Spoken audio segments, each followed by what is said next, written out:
Today's podcast is on the topic Auditor's Responsibility for Opening Balances.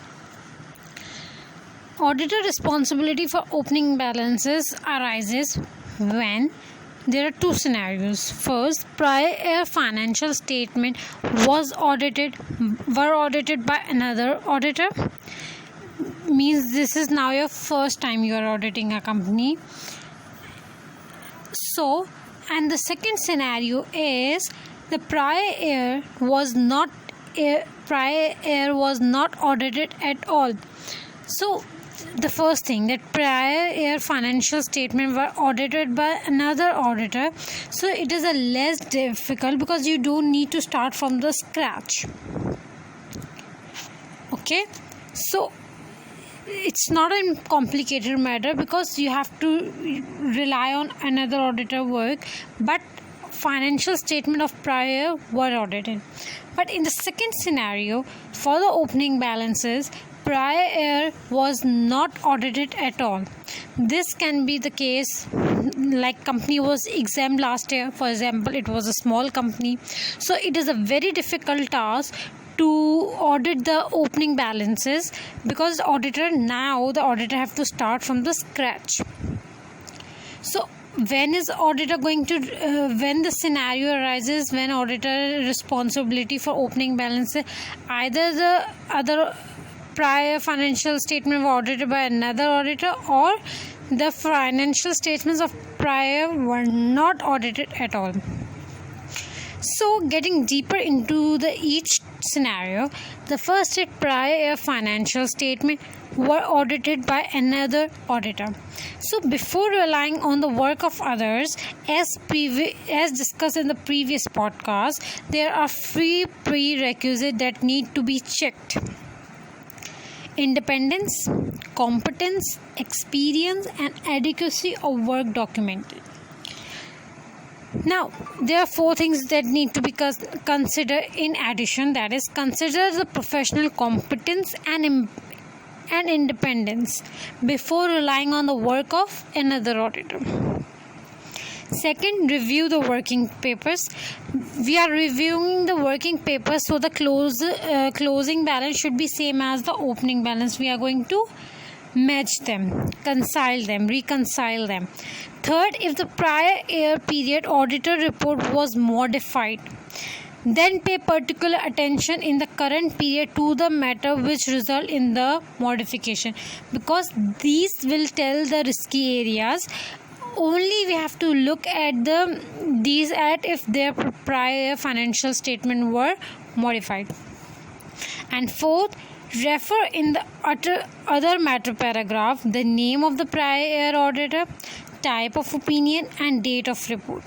It is a compulsory for when there is a change in auditor. Other matter paragraph is put in the auditor report, so that any mistakes in the opening balance is the responsibility of the previous auditor, and this statement referring in the other matter paragraph is going to limit the auditor's liability.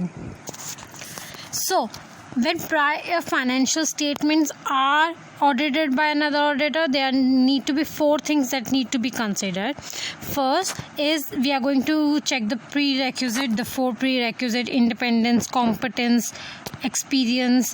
Second, we are going to review the working papers to match the closing and opening balances. Last year closing, now your opening balance. If the prior financial statement opinion was modified, then we are going to pay a particular attention to the areas that result in modification. And fourth, we are going to put an other matter paragraph in the auditor's report that is going to refer to the name of the prior auditor, opinion, and the date. So these are the 4 points.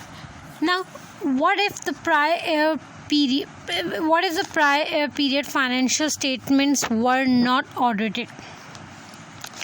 If they are not audited, it's a very complex situation, because now the current auditor is going to start from the scratch.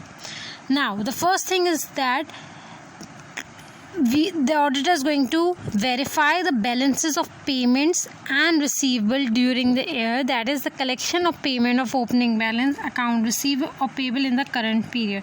So to see the existence of the customers and supplier. Second is observation of the current physical inventory count and reconciliation back to opening in quantities. Rolling back means we are closing now the closing balance will be reconciled with the opening balances. And the third is examination of records underlying of opening non-current assets and liability, including confirmation from third party where possible. Now we are going to in the third step we are going to check in the last resort, auditor is going to take representation letter from the management. It is not a substitute of the evidence directly obtained by auditor. It will only give a confidence that management is right or it on the completeness of opening balance. So what are the four things that need to be done if financial statements are not audited? Now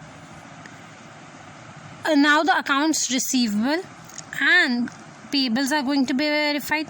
Second, inventory reconciliation from the closing balance to the opening balance. Third, non-current asset and liabilities are going to be verified by confirmation, if possible to take confirmation from the third parties, and underlying records of non-current asset and liabilities will be checked for their authenticity.